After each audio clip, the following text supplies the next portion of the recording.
Hello everyone, welcome back to DevTech Industries how-to videos. Tonight we're quickly going to look at using SQL Express or a full edition rather than the SQL Compact edition it comes with by default on Morpho Manager. The reason for this is the SQL Compact is not as reliable. As soon as it gets to a certain size, you are going to get database issues, which you have seen before. So on your Management Studio, you're going to create a blank database and create a user if you want. Otherwise, you can use your default users as SA or your PC username and password. So the first thing in Morpho Manager is to actually stop the service for the server. So once that's stopped, then only can you configure anything. So we're going to use the copy database tool from Morpho. The reason for this is if you don't use this and you directly just edit the string of the server, you will have no data inside the actual database, where if you use the copy database, it's going to take your original data from your Compact edition and copy that over to your Express edition. So that's the Compact edition string that it comes with, which obviously it's currently using. Now to find the target connection string, we're going to create a new text file. That text file, we're going to change the extension to a URL file. You'll then see that the icon changes. This will then give you the access to actually find your SQL connection string, which is the one we want to use for our new database. On the dropdown, you can either then use the dropdown or you can manually enter the name for your instance of SQL.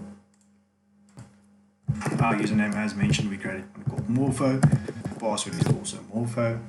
We will say allow saving the password. We will then select the actual database. Test it, it then says succeeded. So now obviously saving a password in a file is never secure, as it's mentioned there as well. So obviously we're going to delete this file after we're done. This is just for the testing purposes to see what the actual connection string values are. So we're going to change this back to a text file, open up the text file, and now we can see our connection string. So we'll start off by copying it the same way as the structure that we have above. Everything is divided by semicolons. We're giving it the instance name, we're giving it the database name, after that we're giving it the username, and then we'll apply the password. Right, select SQL Server, we can then test the connection. It says string validation successful.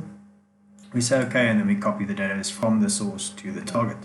Are you sure you want to copy this? It will destroy all the target data. Yes. And then obviously it gives you the database copy completed successfully. Do you want to use this database now? We say yes, then it already automatically actually enters the details of this string into the configuration for the server.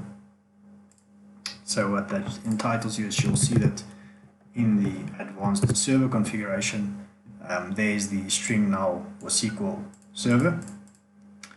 We can then, obviously the database is now already created, and if you drop it, obviously it's going to destroy the data in there. So if we close that and start this up, just want to show you on the database itself, you'll see that now I have a bunch of tables in there. Obviously if you had a blank database, you wouldn't have had any tables, so that means there's data inside the actual database because it couldn't have created those tables itself. Once that's started, you can then start up the client.